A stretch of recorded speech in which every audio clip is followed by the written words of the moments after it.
I'd like to call the NVCOG Transportation Technical Advisory Committee, meeting dated today, February 5th, 2024 at 9 a.m., to order. First order is pledge allegiance.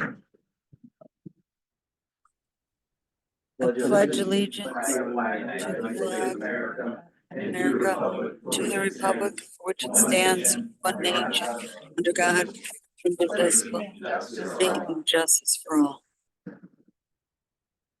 Roll call. And, you want to call roll call or? We'll have, I'll say who's here. Yep.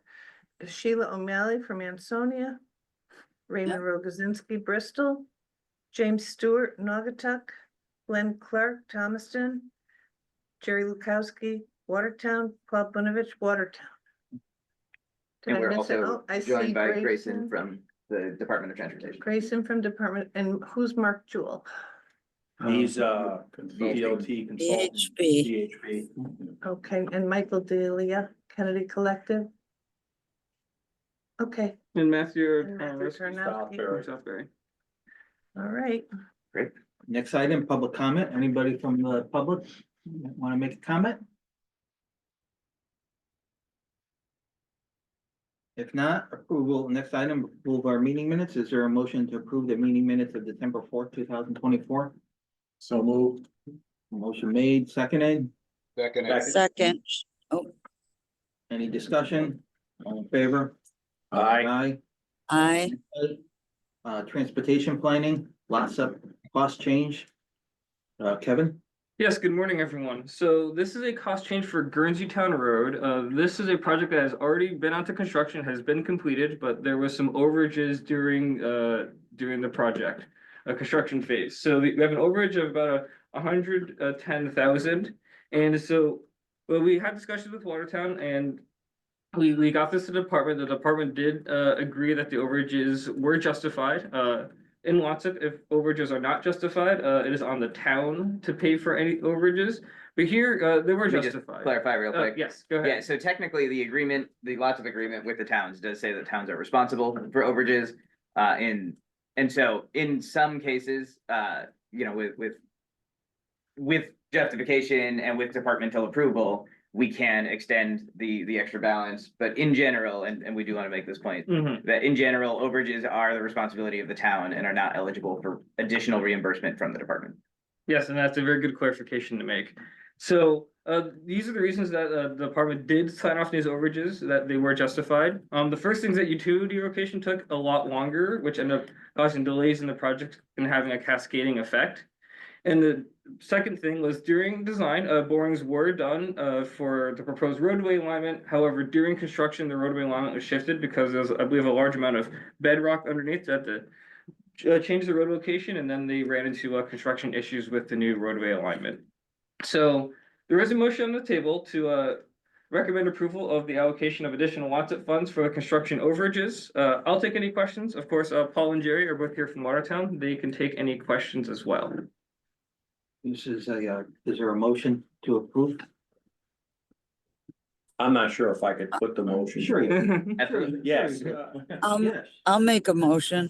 I'll second it.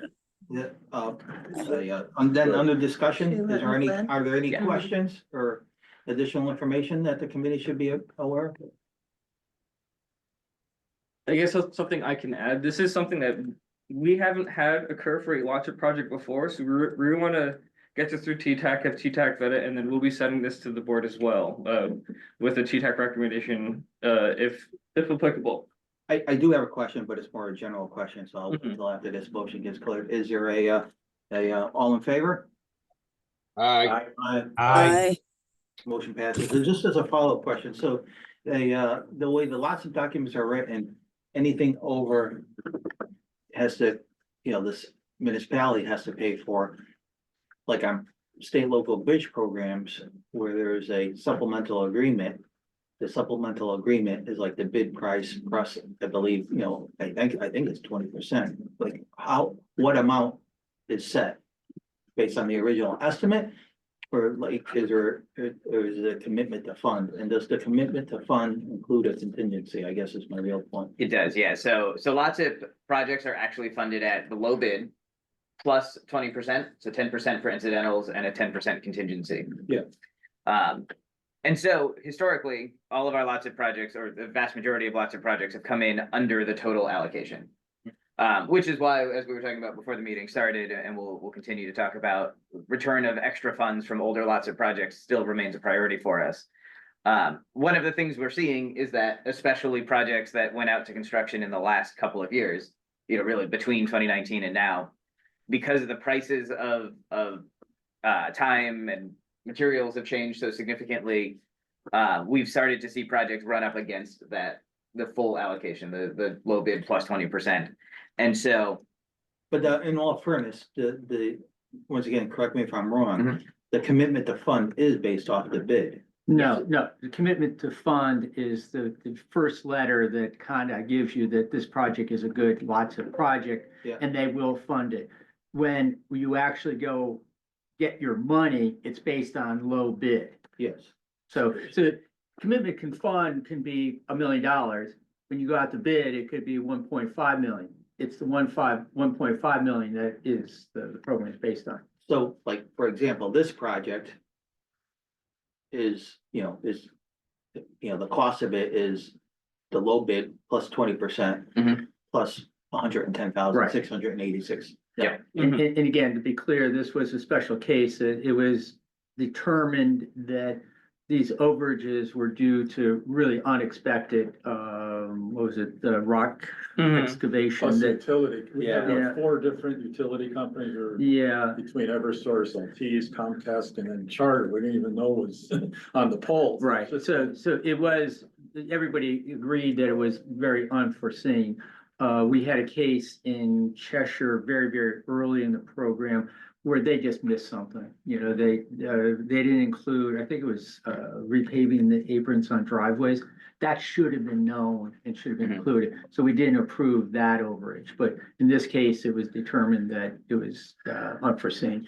And Eversource, about halfway through the project, they were looking at an 18% rate increase. And they stopped all their subcontractors statewide. I don't know if you've faced this in other projects. And the contractor for Eversource actually had subcontracts with all the other cable companies to make all the moves together. So once Eversource dropped all their subcontractors right in the middle of the job, then each of the cable companies had to come in one at a time and follow each other, which is very tedious. And if I didn't do 100 phone calls and emails to all the cable companies, because I saw it coming, and I even wrote Pura a letter stating how that this has to be done better.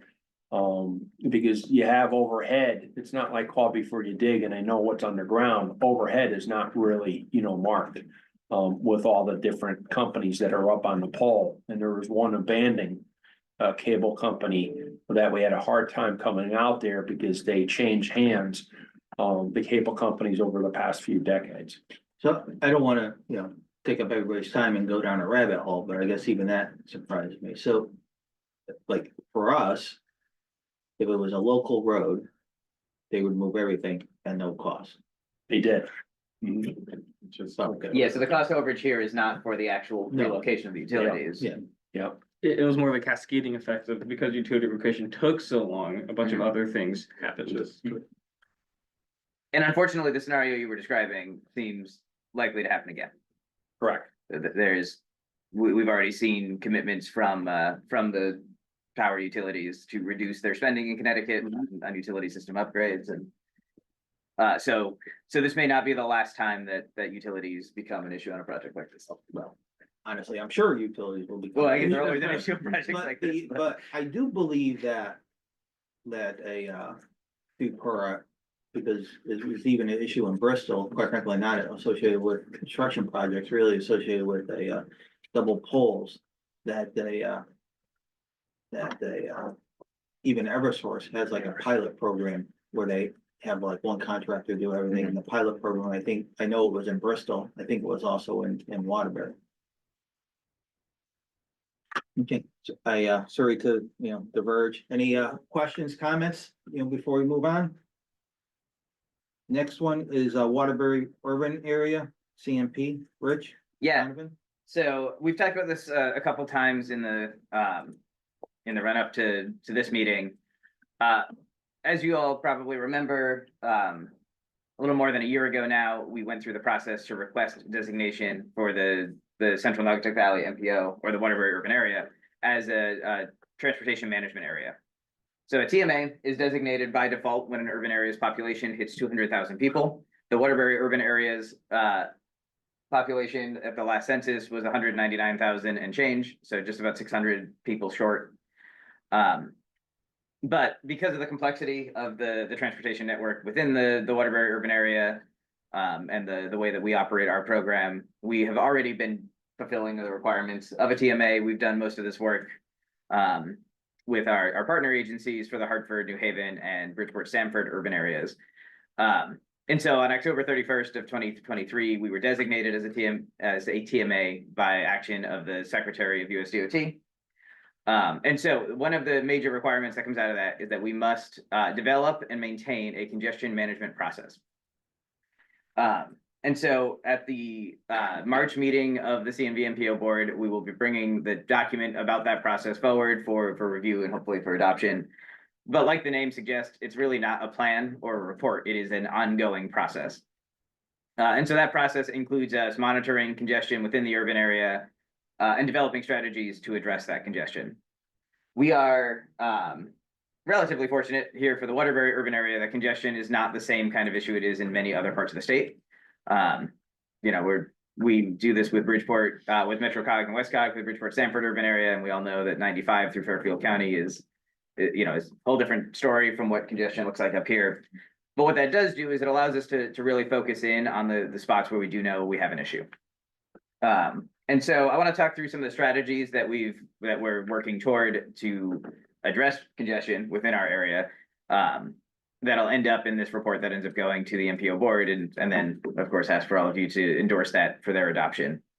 And so the first one, I think we in Connecticut have pretty well established that major highway expansions are unlikely to happen. We'll do little targeted expansions to better utilize the system as it exists. But we don't have the room, nor do we really have the funding to do major highway expansions the way that states, especially in the Southeast, are doing. And so given that, I think when we're looking at congestion management, it is some of the work that our towns and cities are already doing around signal timing optimization, access management on some of the major thoroughfares. But when we look at the national highway system, really the main parts of the network, it is a couple of really targeted projects. Obviously New Mix here in Waterbury is a long way off still, but is probably the biggest one designed to address congestion for our region, for the Waterbury urban area. The other one we've been talking about is just a little outside of the urban area, but addresses congestion within it, which is the ramp between 84 eastbound and 691. We've been working with the department on looking at some options for that location. Really the issue there is the hill climb. Trucks trying to go up that ramp end up moving slower, which causes then congestion to back up onto 84. And we know the issue exists in the other way as well, kind of the same problem, right? If you're coming from 91 onto 84 westbound, you immediately start a hill climb. And so both of those issues we've been working on and trying to get addressed with the department, and have some strategies that we've been trying to advance with them. So the other side to this, we know that it is unlikely, again, with highway expansion, that we'll be able to address congestion through roadway projects alone. And so transit is the other key part of this strategy. It is the expansion of both active transportation networks, so the Naugatuck River Greenway, and then the spur trails that will eventually all connect to it, to give people an alternative option to driving where possible and when possible. And then the other side to that is transit. And so it's the projects that are taking place right now on the Waterbury line to expand the capacity and the frequency of services, to make the rider experience better. And then it's the bus network. Most of the congestion that we do experience in our urban centers is possible to be avoided with the expansion of the bus network. And so in that sense, we're doing a combination of projects looking at the potential combination of the Greater Waterbury Transit District with the Valley Transit District, to offer more frequent and better demand response services, as well as, we're in the middle right now of kind of a broader parity analysis. That'll be the first step of our next iteration, looking at the Waterbury, or CT Transit Waterbury division. So looking at opportunities to expand the frequency of that service, as well as add new routes in places where routes currently should be, but are not. So I think just the kind of the core of the point here is that congestion in the Waterbury urban area, just for context, is pretty narrow in our region. It is really heavily focused right around Waterbury and Naugatuck. And so many of the towns in the room here are not part of the Waterbury urban area. But we will still adopt this on an MPO basis. But so the index scores that are given by USDOT put Waterbury just above the kind of the free flow state at most of the times, which puts us much more on par with the rest of the country than with the rest of the state.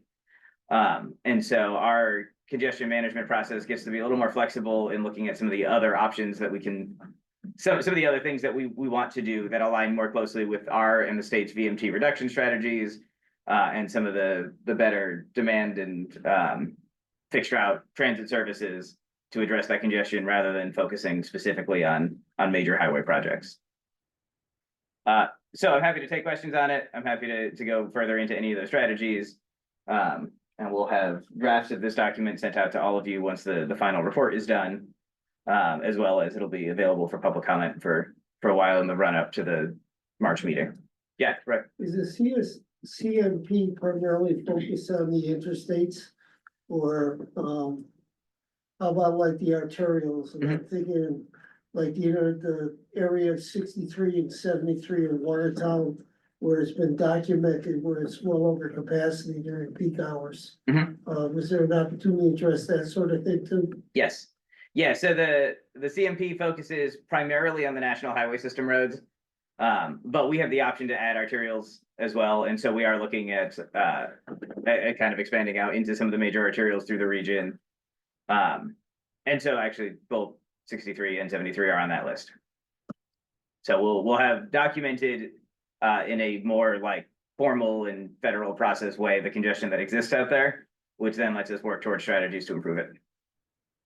And not to read more into what you just said, but there's less congestion in this Waterbury corridor than in the state, but more congestion in Connecticut than in, on average, other states. Yes.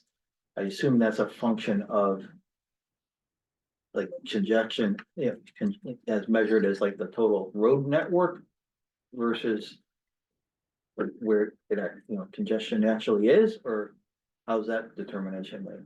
Yeah, so it is a combination of the full national highway system. Obviously we expect there to be not a whole lot of congestion on some of these long rural highways. But then it compares it against the other urban areas that also have to create a CMP. So it's compared against other urban areas. So like, for example, in New York, it really is just the urban areas in New York. Yes. Yeah, right. So MPOs are able to see this data and do this analysis beyond just the urban area boundaries. But ultimately the federal statutes or the federal regulations require us to do this based on the urban area. And so there are significant portions of the national highway system that fall outside of urban areas. Okay. Yeah, You do have a recommended motion, so the recommended motion would be to recommend adoption of the Waterbury urban, area CMP to the, MPO board. Is there a motion? Is there a second? Any discussion? All in favor? Aye. Aye. Just moving on, 2027 Metropolitan Transportation Plan update, Rich? yeah. So just another federal document here, just to give everyone a heads up. We are beginning the process now of our next MTP update. So this is it's a relatively heavy lift. This is our long range transportation plan. So we last updated the long range plan in 2023. It is a minimum of a 20-year period, but it has to get updated every 4 years. And so we'll be looking to adopt by both the CNV MPO and the GBV MPOs in the spring of 2027. One of the things we want to work on in this version is better aligning the projects that we program over the long term with the town's interests, with the projects that are most needed, as well as prioritized on the local level. To full transparency on this, right? In Connecticut, we have often done the MTP kind of as more as an action, just to show we're doing it, than as a real long-range transportation plan. And this is a recurring thing, right? We do this a lot, where the MPOs do the work that is required at the federal level, but then DOT does what they're gonna do anyway. And we're not gonna change that overnight, but one of the things that I wanna focus on in this next MTP is really leaning in on the performance-based planning, so that we have more grounds to stand on in pushing these projects forward into prioritization at DOT. Here in Connecticut, right, the DOT generally programs the federal transportation funds with our approval, rather than us programming those funds directly. But one of the benefits of being a TMA is we do get a little more influence over how that is done. For the Waterbury urban area, we are also, again, NVCOG has parts of the Bridgeport, Stamford, New Haven, and Hartford urban areas, all of which are also TMAs. So we want to exert a little more pressure on the department to program some of the projects we consider to be a priority. And in doing so, we want to make sure that we're getting the best and most current list of priorities from all of you to go into this document. So over the course of the next 6 months or so, we'll be getting in touch to talk about what these projects are going to look like, and putting together materials for all of you to get your priority projects to us, so we can ensure they end up in the 2027 MTP. Now, these is also a document that to a certain extent does get updated, even not just every 20 years, it gets updated periodically, because projects have to be on the MTP in order to be eligible for some funding. Yes, correct. Yeah, and that is a good call out. One of the other reasons we want to make sure that this has an accurate project list in it is that being in the MTP is technically a requirement for most federal awards, as well as for many state awards. And so the better the project listing here, the more likely you are to be able to find discretionary funds for your own priorities. Yeah, and the big issue, and I think what Rich is really aiming to try to resolve, it takes a long time to get a project from an idea to where it actually becomes an entity. Yes, I do know that. And so what happens is that, if we don't have a good list of projects in our MTP, they're never gonna make it to the light of day into the tip to get the federal funding. So what we're trying to do here is to really say, no, this is a good project. It's needed. We need to start looking at this now. So it will get on the capital plan and make its way into the tip. So, and like you said, we've been doing this for a lot of years and haven't really done that because, but I think what Rich is trying to do with this update is to really get a good list of projects that are performance-based, that, are needed so they can actually start working their way through the process. And once again, I only say Bristol as an example, maybe it's beneficial to other communities, like just off the top, we have NVCOG themselves, did a corridor study that has several projects, for 229. I assume that all that work would go here. I mean, obviously, we would send you a, email indicating such, but probably NVCOG would add that anyway. Yeah. And then we have another project that actually is more DOT, where they're realigning, 72 through the area of Brackett Park. Now, would that end up on here, or would the Yes. DOT add that, or would we add it, or both of us? So in your case, Hopefully actually, both, yeah. since that may be funded before this update is done, it may not end up in here, because it'll be just on the tip. It was Once in the again, last. the purpose of the question last isn't iteration, necessarily for Bristol, but just like for guidance for other towns, Yeah, so the long range plan does not necessarily have to include projects that are currently underway or anything that has been funded already. This is more for us to look at what the next 20 years looks like and how we want to program the federal dollars that are directed to our region. I think projects like the 72 project are important for the narrative in the document. Because we also need to describe what are the issues in the system, what are the goals we have for improving it, and then the work that's being done to achieve those goals. But again, that's a good example of what we want to be proactive on. Like Rich said, that's already being looked at and programmed, but if it weren't, then that is something that we would want to include in the MTPs, that this is a concept that the city wants to do. And 229 is another good one. You know, we did this, you know, very, you know, extensive corridor study. We can't do everything on 229 that was in that plan because it's what, you know, it's what 5 miles or It was whatever. about 60 million Yeah. when it was done. But from that, we can identify, you know, spot locations that do make sense. They can get funded, you know, fairly quickly. So that's another thing that we'll do in the MTP is to break that corridor study into its, you know, more manageable chunks. And so that was in our last MTP and will continue to be in the next one as a priority for us. Is this online at the NVCOG that we could take a look at what projects we currently have in there? Yeah, so if you go to the NVCOG's website, under what we do, transportation planning, there's a tab for the MTP. Yeah, and I think that's actually probably a good idea. We'll send out a link to everybody on the TTAC with the link with, you know, asking to take a look at it and start thinking about, you know, and again, we're asking to look, you know, a number of years into the future. Yep. Um, And that's a good point too, that we gotta push some of our state roads too. We just can't leave it. Correct. State.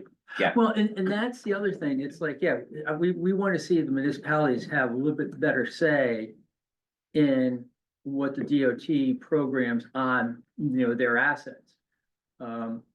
You know, because yeah, a lot of the problems you know, the municipalities have are on state roads.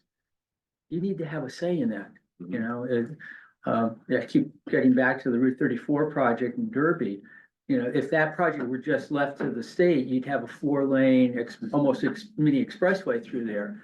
You know, it was the intervention of Rick and VCOG at the time to really push for, you know, the complete streets types elements, the median, the crosswalks, the wider sidewalks, you know, tree plantings, you know, that kind of stuff. You know, that's what we have to sort of push to make sure, you know, and again, a lot of the state roads are actually the main streets through a lot of our, you know, downtowns. 19 out of 19. Yeah. Are- And so, Yeah. yeah, so we want to get the towns to have more in a say what, you know, those streets will look like. And it was great to have that meeting a couple months ago in Derby, so you could actually see the, you know, the end result and what everybody did. Yeah. So I know they talked about it for like decades. That was the. Yeah, well, I was gonna say, it wasn't an easy process. Okay. And especially that bridge, the way you worked Yeah. out the bridge. Yeah, that's coming out nice. Next item, if there's, you know, no more questions or comments on this, active transportation plan. Mark, Yeah, Kate?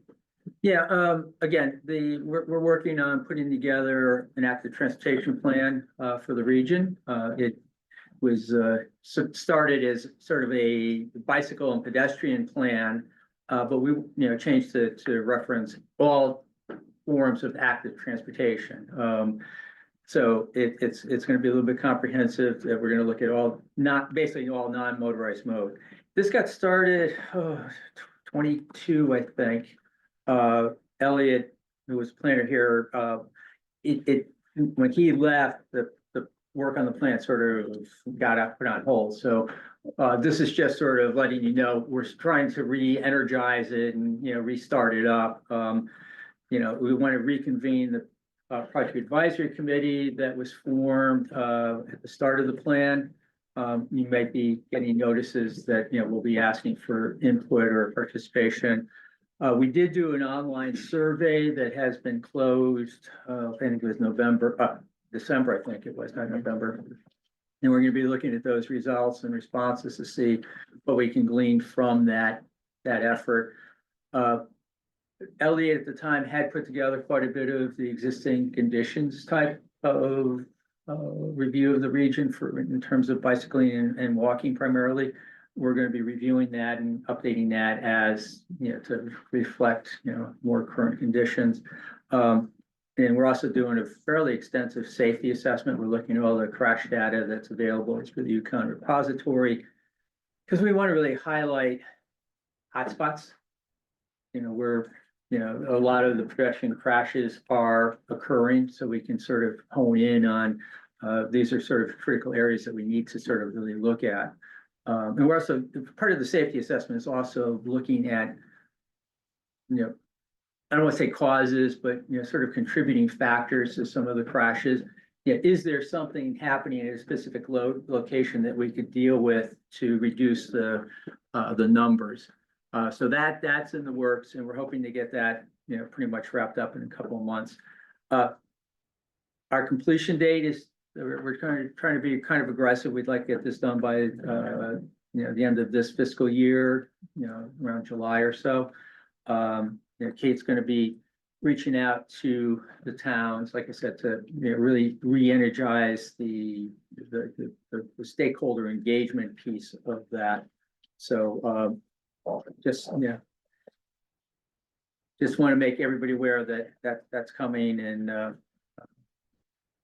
we're gonna be really, you know, pushing for this to get done in, you know, in the next 6 months.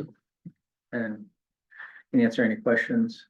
And if I can just throw in, right, so this is a key part of our congestion management strategy, is providing these alternatives for single occupancy vehicles especially. And so one of the things that's gonna come out of this first active transportation plan is the kind of the initial concept to connect all 19 towns by some kind of a multi-use trail or at least enhanced on-street facilities. And so, you know, this is step one of what we're hoping will eventually be a really well interconnected regional network. Any questions, comments? By Reese? Yeah, as you know, we applied for a raise grant back in the late 23, and we were actually awarded money from USDOT the complete design and the environmental assessment for a quarter that extends for almost 17 miles from Greenfield and Naugatuck up to East Main Street in Thomaston. That whole corridor is 16.9 miles. There's about 12 miles that nothing's been done on. We have a couple of sections that are open, a couple of sections that are in design, especially in Waterbury. And with this intent of this project is to complete full design plans for all the remaining sections in that corridor. The total project's about 7.2 million. Out of that, you know, the federal government is providing 5.7 or so.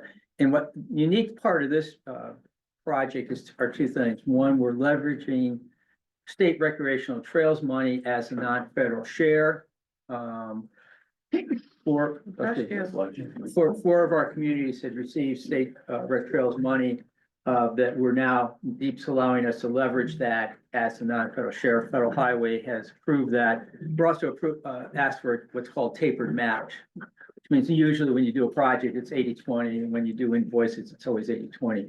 In this case, we're not going to be doing that because of the rec trails. We may spend, you know, 100% of state money in one invoice and zero non-federal dollars in another invoice, and they're allowing us to do that as long as at the end of the day we get 80% federal and 20%. So we don't have to follow that strict 80-20 for each invoice. We did release an RFQ in December. The deadline for consultants to submit proposals is February 14th. So we got a week and a half to see what we get. And you know, we have completed the agreement with Federal Highway. They've sent it to headquarters for execution. We'll see when we get that back. That we're not sure when that will come back. We're hopeful that mid-February, early March, we'll get that back from Federal Highway and the money will be available. We're targeting a start date about April 1st, but it depends on, you know, getting that the federal agreements in place. So exciting project, and I think it can really do position the four communities very well going forward with getting those trail sections completed. And again, this is just for design, has no construction dollars attached to it, but the goal is that they'll be ready to go out to construction. The design plans will be in place, approved, environmental assessments will be completed and approved. Right of way would be identified. We're not going to require rights of way, but we'll know what any parcels that do need to be acquired, what they are, and have an idea what that cost would be. So that's just a quick update on that project. Are you gonna have you need help with the selection board? Yes, we haven't reached out to the towns yet. The idea is that we would like to have one member from each town on the board, and then probably Aaron and Rich from our team. And I know we have the quarterly reports due to the DEP. Yep. So we still do them and receive input Well- from you guys like the last time? Yeah, so what the idea is, once we get this project started, what Deep has asked us to do is you would submit the report, the quarterly reports. We would sort of put them together for you. Because what we would do is we'll be handling all the invoicing and all the payment to the consultant. And so, for instance, when they're working on the section in Watertown, like I said, they could be, we'll pay them 100% out of the federal, state rec trails money. We'll keep track of that disbursement. We'll give you all that information, then you just sign off on it, send it to Deep, we'll then reimburse you for that, and then you give us the money so we can actually pay the consultant. But again, going forward, I know this first round, we haven't started yet, but once we get started, we're gonna be doing all the financial record keeping. Aaron's gonna be responsible for doing some of the putting together the quarterly reports. Whoa. Is Thanks that gonna be thanks in for the your notes? assistance. It's actually in the federal, Usually it's when I'm not here, I got, it's in the agreement with USDOT that Aaron's gonna write the Yeah. report. Oh, Got it. But yeah, so we'll be, There you go. who actually does the work will be determined, but Mike in our finance office, he's gonna put all the financial stuff together, and then we'll be getting the quarterly reports from the consultant on what they did, and then we'll just put it all together and get to you guys to send up to Deep. Any questions or comments, or? If not, safe streets for all, Rich? Yeah, so just a very quick update on this one. Also awarded in 2023 was funds for us to do an update to our regional safety plan to turn it into a true Vision Zero action plan. And so we'll be going out with the to bring on whatever we're going to do for a consultant very soon on this one as well. We hope to have this project done by the end of this year. This one's just about 400,000 total, another 80-20 split with the feds. But one of the things I want to mention in relation to this one is we have started doing in-house some of the work that was formerly primarily done by DOT and a consultant. And so that is roadway safety audits. We've started doing building the capacity here to do roadway safety audits ourselves. We have just about completed one. We are just underway with a second now. And we'll be putting together a formal process for all of you if you would like us to take on this work in your communities to request that and for us to be able to go through it. It's a pretty intensive process. We've gone beyond what the department's roadway safety audit program includes. But we think that doing that work is among the best ways for us to take the full regional safety action plan and make it more specific, more actionable in each of our towns. So again, more to follow on that, but we do intend to have a pretty robust RSA program kind of up and running by the end of this year.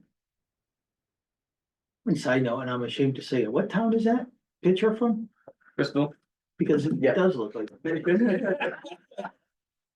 Picture with that. It's Riverside Avenue, I believe. Oh, okay, yes. Nameless plug, Ray. Shameless. Yeah. It looks nice. Yeah, that's right. Yes. You knew exactly where it was. You just wanted to make sure we all knew it. Any other questions or, moving on, protect, Mark? Yeah, another success, application that we had submitted to USDOT for discretionary funding. This is called Protect, and it's related to, developing a vulnerability assessment and resilience plan for local infrastructure. And I want to emphasize local infrastructure. The state is doing a Protect, project that's focusing on state roads only. This is going to be looking at your local roads, local bridges, local culverts that are vulnerable to primarily inland flooding, during a natural event. This project is, again, going to be pretty exciting. What we did is we're partnering with the Capital Region, Northwest Hills, and Northeast COG. So we're doing this thing for the entire, sort of the northern half of the state of Connecticut. So it's a huge area. 94 communities, 1.6 million population. But the idea is that we want to do like an initial assessment of all of the most vulnerable and higher priority local assets in each of those areas, and then come up with sort of what we're calling as a toolkit, but it's sort of like concepts for what you can do to address potential flooding from an event.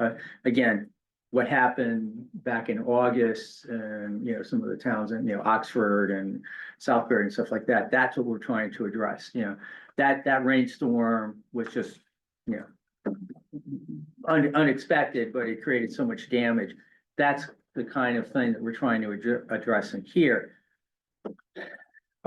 Going forward, after we have this vulnerability improvement plan, infrastructure projects would be eligible for other additional federal funding to actually correct some of the hazards we'll find through this process. This is going to be really tied to the natural hazard mitigation plans that we're going to be getting started on. When you think next year? We're just applying now. So Yeah. next year we'll probably be starting on the new. Yeah. So this information that we get from this study will feed directly into the hazard mitigation plans and give you a much better understanding of what the hazards may be. Just as a side note, we were like the only council of governments to receive a Protect grant. The other Protect grants went to very large urban areas or states, and we've actually gotten contacted by a number of other MPOs throughout the country saying, okay, how'd you do that? Can we see the application? So I think we're really kind of excited about doing this to sort of be a demonstration of what we can do. So stay tuned. We do have the agreement pretty much. We signed our agreement because Federal Highway signed off on the final one. It's now in headquarters to be executed. So I have the RFQ pretty well set, and we're just trying to figure out when is a good time to actually release. I'm hoping to do it this week. So How could we get involved in making sure our towns are in it? all towns are in it. Right. And trust me, we'll be reaching out to you once we get started on this, because a key focus of what we want to do is to have really good outreach to all the towns. Right. And that's what we're going to be relying on the other councils to do, other COGs to do, is to be responsible for reaching out to the communities in their region. We're not going to be reaching out to, cities and towns in Northeast Connecticut. That's going to be NVCOG's responsibility. But yeah, no, we'll be definitely reaching out to,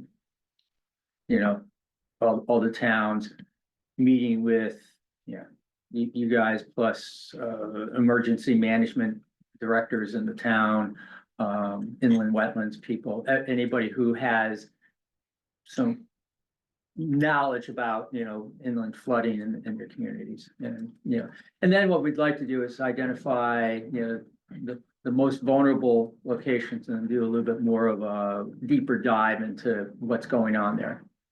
And part of this is also looking at, rainfall totals that are, because a lot of what we have, like the FEMA maps, are based on events that have changed. And so we want to, get a better idea of what our vulnerabilities are. Yeah, and we don't want to just look at, average rainfall over the course of a year, because that may not be meaningful, but what's happening in specific events. Because you could go 3 months without any rain and then have a 13-inch, deluge, and then your average rainfall is 2 inches. It's like, okay, that's not bad. and it's, so that's one of the things we're trying to get a handle on. I think it's, I think the real intent is to take more of a scientific approach to identifying these things. And hazard mitigation plans are great, it allows the towns to identify the problems they see, but they're mostly anecdotal, so, this is where the most, where we have issues most. But without fail, right after we published the hazard mitigation plan last time, we had storms that we were getting calls like, well, why wasn't this in the hazard mitigation plan? It's like, well, yeah, I don't know, it wasn't seen as a problem at the time, and now it is a problem. So we're trying to catch those before that happens, and make sure they're in a plan so that they get funded for replacement of culverts or whatever the issue is. So in preparation of this, towns, and this is a question, like identify 3 to 5 local drainage problems areas. We don't have a number. We're gonna reach out to the towns and give us as many as you think, and we'll take a look at. USDOT has a tool called VAST, Vulnerability Assessment something tool. I forget what the S stands for. But what it is they have already put together a way of assessing, local infrastructure. And we're going to be using that to sort of create, and it creates an index, for each of your, features or facilities. And so we're going to do that process for everything. And ones that, get a high score, we'll do a deeper dive and see what's going on. Ones that have a low score, that's just going to be, on a list and say, okay, this has a low score. We're not going to go spend too much time on it. Because we don't, obviously we don't have the resources to do everything in 94 communities. Yeah, I would say the best prep you could do, excuse me, would be if you have either mapped or a list of all of the culverts and structures on roads that you own. Yeah. That would be a great place for us to start. And then once again, not to get, sidetracked, just, like, I can tell you, we have, flooding in Bristol, like a lot of, communities, do, quite frankly, not as severe as, Southbury, had, we get a storm, then they, certainly there's a lot of, public concern outreach, legitimately so. And then there's always a solicitation for a hazardous mitigation, and they're like, why isn't Public Works, going for it? The answer is that we have done comprehensive, studies on both of our major rivers, and out of there, even like a list, but then when we go to do the benefit cost, ratio, which is, required, and it's a legit, process, and quite frankly, so we didn't mess it up, we even hired, consultants, and we just could not ever get even close to being, above, a 1, we were down in like the, 0.1, 0.2, that's even taken into account road closures and, costs associated with road closures, even though most people would consider significant flooding, it's nuisance flooding, that doesn't, based on their formulas, even come close to getting to a benefit, cost ratio above 1, that gets you, eligible to some of that, hazardous mitigation, so. Even mayors have come up and said, and I have to, explain it to them, so. I guess on that end, if you wanna, help directors and, city engineers, when you talk to our officials, also explain that there is a, correct me if I'm wrong, there's a benefit cost ratio. You have to get above a certain number to even be in the game. Yes, Hmm. and I think we, the riverine flooding that we have here is way different than, what you see on the bigger rivers out west or in the Midwest, so. Yeah. On a national level, we probably don't meet that same threshold, but.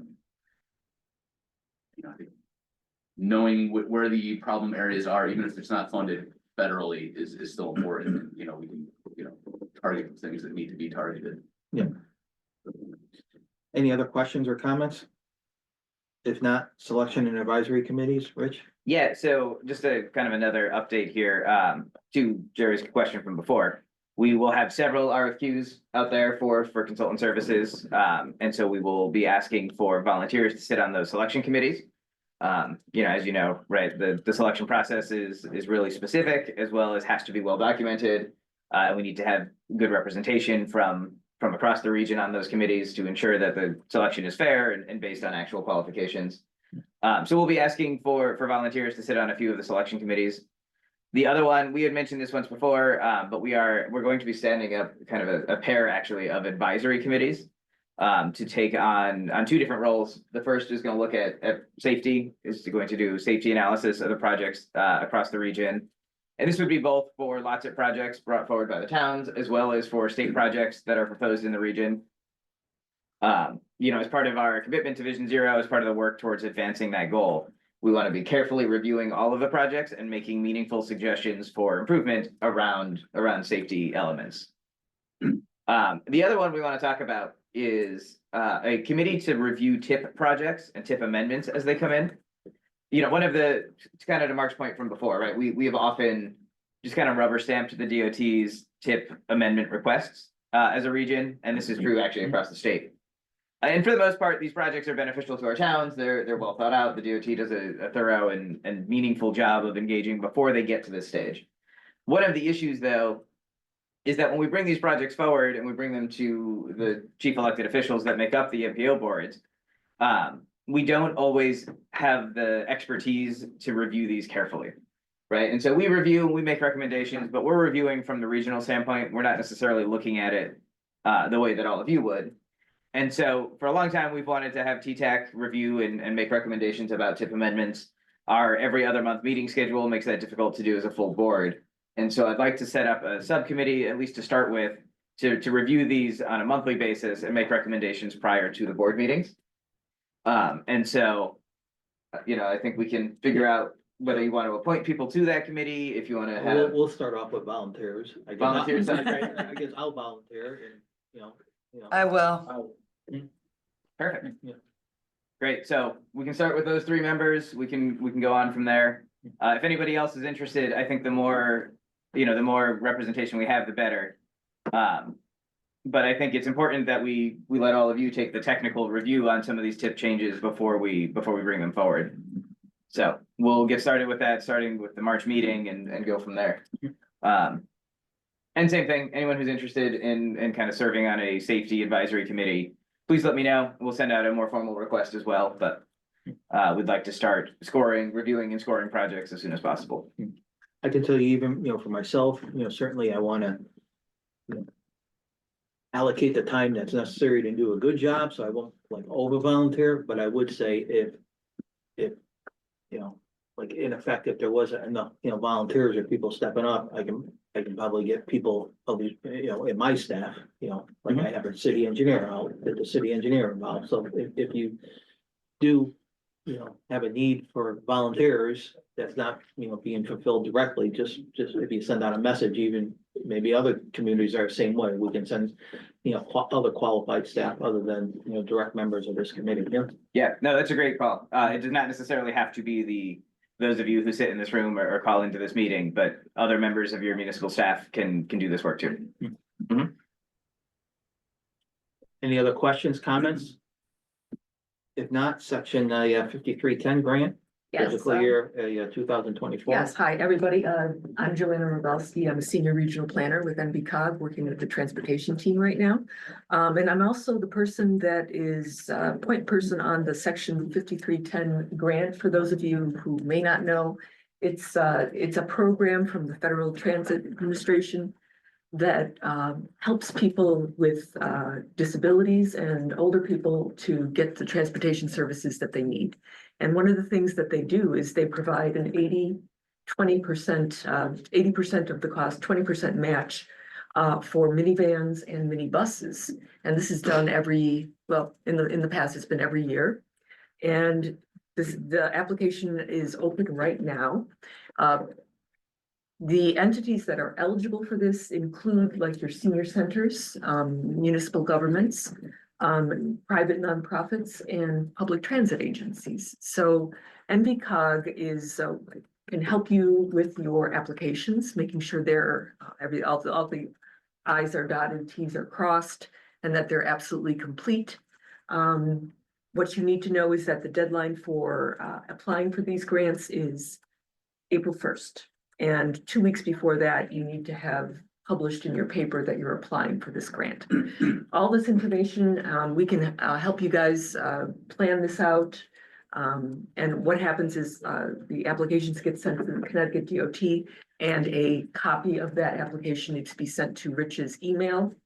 And then we're going to be looking at all of those applications. The Connecticut DOT gives us a scoring sheet, and we make prioritizations. Obviously, we want every single town that applies to get a grant. And we're hoping that is the case each and every time that this happens. So I'm open to questions if you have it. This is a reminder, no action is needed. So this is 20% for, what'd you say, minivans? I'm sorry, one more time? 20% for minivans? Right, so 80%, so what happens is for the cost of a minivan or a minibus, as you see in the picture, those types of vehicles, the federal share they would pay for 80%, the town or the nonprofit or the transit agency needs to provide 20% of the cost. And it's not just the minivans, there's also wheelchair lifts, ramps, securement devices. Also, if you're doing transportation services under a contract, they can help pay for those types of things.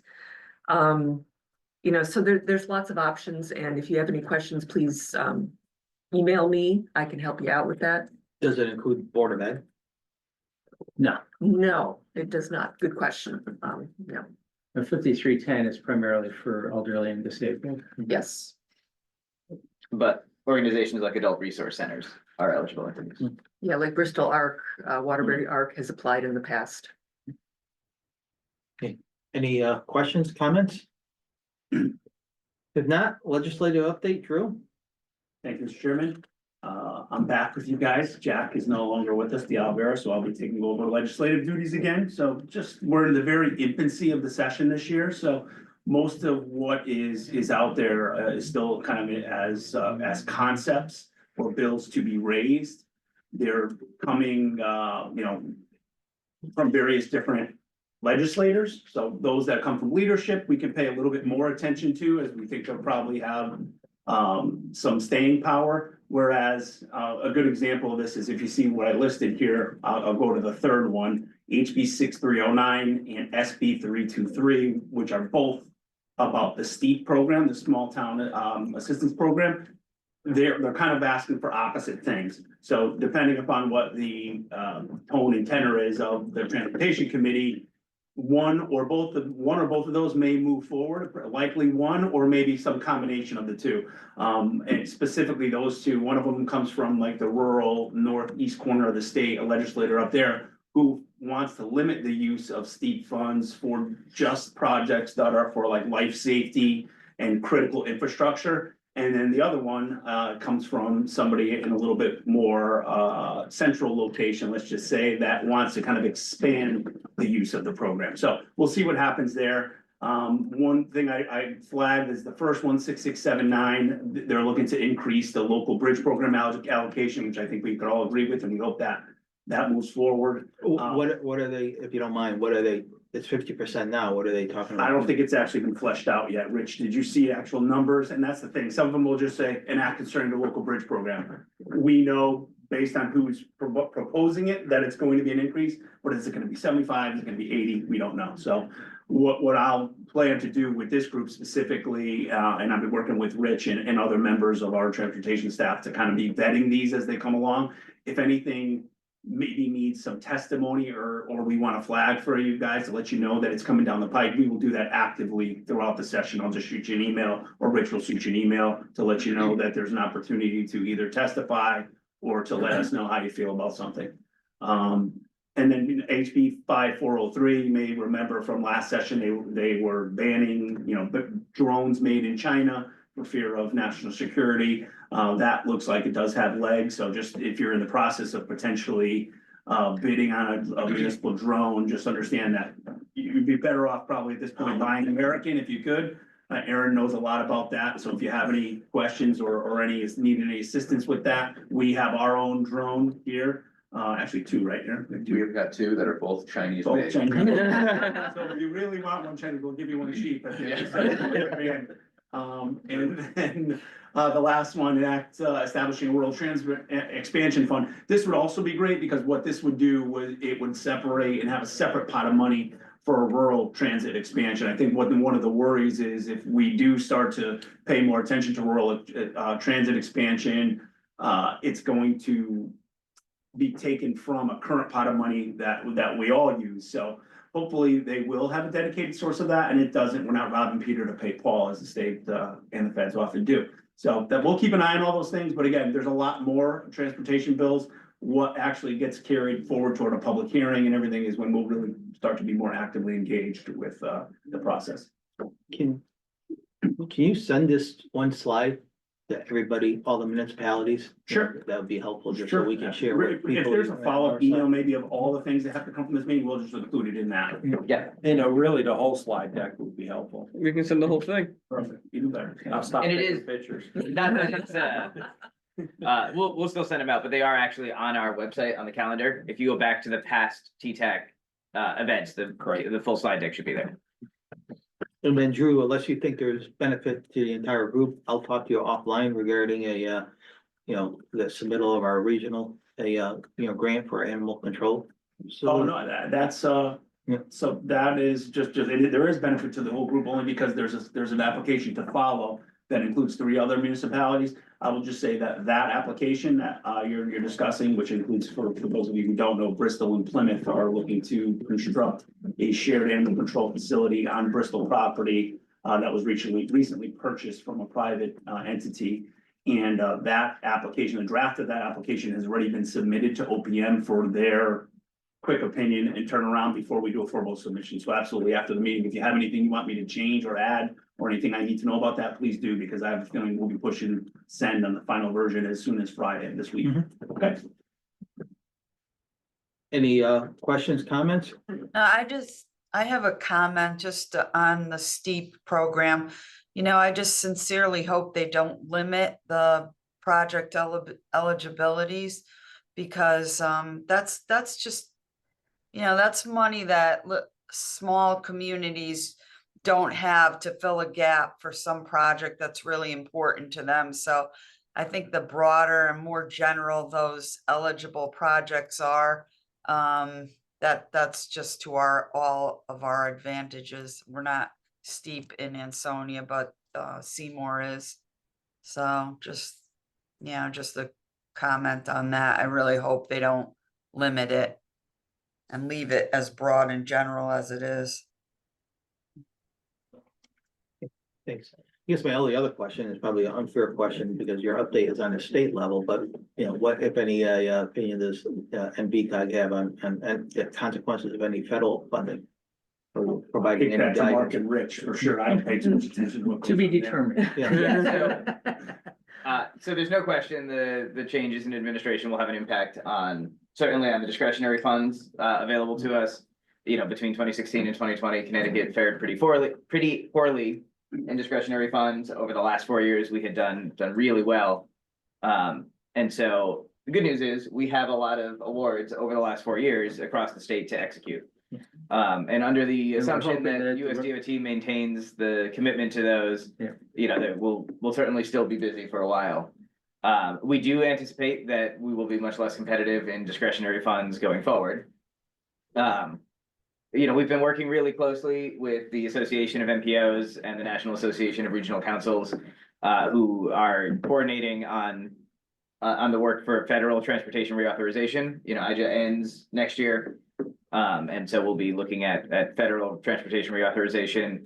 Some of their key points are pushing for additional planning dollars for regions, as well as maybe changes to the federal local split to those planning dollars.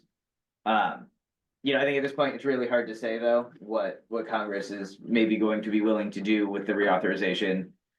It seems like there's a real mix between an interest in maintaining infrastructure improvements as an economic development strategy, and obviously as a benefit to the country as a whole. And then also there's a side to reducing federal spending kind of across the board. So the short answer is we don't know. You know, we're keeping a very close eye on it. Yeah, Rick's gonna be down in DC next week, so hopefully he'll come back with some better insights. Again, as Rich mentioned, we were successful in getting, you know, discretionary. We're hoping that they are funded and we actually get the money. Yeah, we're going ahead with RFQs with the anticipation and expectation that those programs will get, the funds will be released and provided. Which is also at the guidance of our state Federal Highway Administration office. I mean, Connecticut was part of a large climate pollution reduction program grant that was also with New York, New Jersey, and Delaware, I think.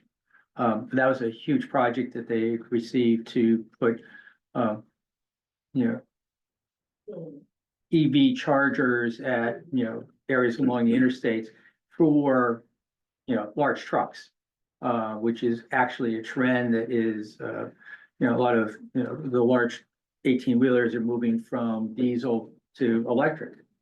But in order for them to really, you know, start, you know, providing service, they have to have charging facilities. And so this project was going to actually install charging facilities up and down that 4 or 5 states, I forget. But it, you know, it was going to cover pretty much the 95 corridor, you know, from Delaware up to through us. And that, you know, we're not sure if that's on hold or not. But that was like a $250 million grant award, I think. But so we'll see. We're moving ahead. Hope for the best. Any comments, concerns, questions? If not, environmental planning, Connecticut Trail Finder? I just want to take a couple minutes to review this free web application that's available for towns to use or nonprofits to use. It's called Connecticut Trail Finder. I think I may have presented it to this group a few years ago when it was brand new. Now it's a couple years older. So it's a free web app that the main intent is to get prospective trail users to appropriate trails to recreate on. So towns, any trail managers can put information about their trails up here. Unlike other trail apps like All Trails or Strava, this is not crowdsourced. All of the information that gets posted on here is posted by the trail manager, so it's actual information. So, you know, I've gotten lost in the woods using All Trails in the past, and I know a lot of other people have, because a lot of the information on there is garbage. But, you know, since it is really all vetted information, you know, it's a much better way to find trails. So next slide, please. So, like I said, it's a couple years old now. There's over 350 trail posts up here, and each post is either a trail or, you know, a property that has trails on it. And users can, on the right-hand side, sort by the activity they're doing. So biking, hiking, running, cross-country skiing, dirt biking, you know, whatever your desire. Difficulty level, how long the trails are, the trail surface. And then there's a bunch of searches like, kid friendly or, ADA accessible or, things like that, so that you can really narrow down your selection. And you can also search within a distance of, where you are. And it's really user friendly on a phone or a device too. So it translates really well, out in the field. You can also use the map there to zoom in. Next slide, please. So you zoom in, a couple years ago, we worked with all the towns along the Naugatuck River Greenway to get posts up for the Greenway sections. So that's what it looks like on the map. You click on the little dot there, it comes up, tells you what it is. And then if you click on that post, next slide. There's a bunch of information up here. So a description, Derby, Jack Walsh and Derby put a little bit about the history of the trail and about downtown Derby on there. Direct links to the trail manager. So if people are out on the trail and see something that shouldn't be there, there's a contact that they can reach out to. It also allows you to download the map information. So in the middle, I should have zoomed in a little bit on there, but you can zoom in and see the trail lines, so the trail route, and then all of the points of interest along there. So benches or trailheads or, whatever, scenic overlooks. But you can also download all of that information. So if you're using an app out in the field to track yourself, you can input those lines either to your cell phone or to some GPS devices. And there's also, information about how to get to the trail and all of that. And this is all of this is information that, like I said, is vetted and accurate and up to date. Next slide. So one new thing that just went online a few months ago is trailside services. So this is an attempt to get trail users, into the communities and going to businesses. So, think about like trail related things. So it's, food and ice cream shops and breweries are a big one. People like to go to a brewery after a hike. Bike shops, things like that. So on each post, you can click on services and it'll show all those services that are in the area around the trail.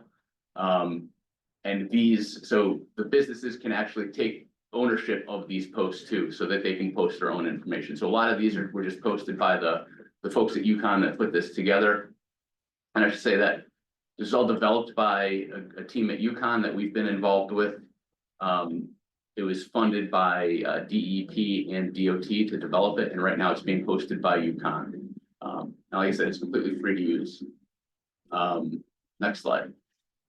So I really want to bring this up because if you've noticed on that first page, there's a lot of trails across the state represented on this, but there are very few in our region. So, I think it would be great to have more options for our residents to, when they're searching for a place to hike. So I just want to let you know that if you're interested in this, if your town is, I'm thinking about some of the bigger municipal parks like Fulton Park or Veterans Park in Watertown or Rockwell Park in Bristol. There's a lot of trails out there that aren't up here, and we can help make those posts and get them posted. We already have GIS data for a lot of trails in our region. We did a big project a few years ago to map everything out with town and nonprofit help. So we might already have 90% of the data that you need to make that post. And we've done a lot of this work already. So, we know the process and we can help you put together the narratives in the post as well. So if you're interested, you can reach out to Tom Doherty, who's one of our environmental planners here, or reach out to me too. And you can see what we have already. If you can search for NVCOG Trails is probably the easiest way to find it, to find our web app that we created, which is useful, but it's not nearly as useful and user-friendly as the Trail Finder. So happy to take any questions, but I just want to offer our assistance and we'll be reaching out, over the next few months too, and trying to push some of the ones that we are thinking about as being good posts to get something up there. You have many of the blue trails on here, Aaron, or- Yeah, so CFPA has been working with UConn to get their blue trails up there. And so CFPA has their own viewer on their website that they're considering right now, and I think it probably happened. They're considering replacing it with sort of a modified version of Trail Finder. And one of the other benefits is, you know, say you do get some posts in for your town trails. If you wanted to embed a map on your website with just the town trails. So it'd be like basically a mini Trail Finder just for your town. That's possible too, and Trail Finder's been doing that for some of the trail managers, so. It's a useful tool. I think it's gaining traction, it's getting more and more use by the public too. So I think it's a really good way to get the good information out there and, you know, hopefully prevent people from getting lost using other things. Okay. Yeah, thank you. Honestly, just about every weekend, my wife and I go for a hike, so we'll check that out. Any questions or comments? If not, I guess before we adjourn, anybody else have any other business to bring before the committee? If not, motion to adjourn. Second. All in favor? I Thanks for everybody's time.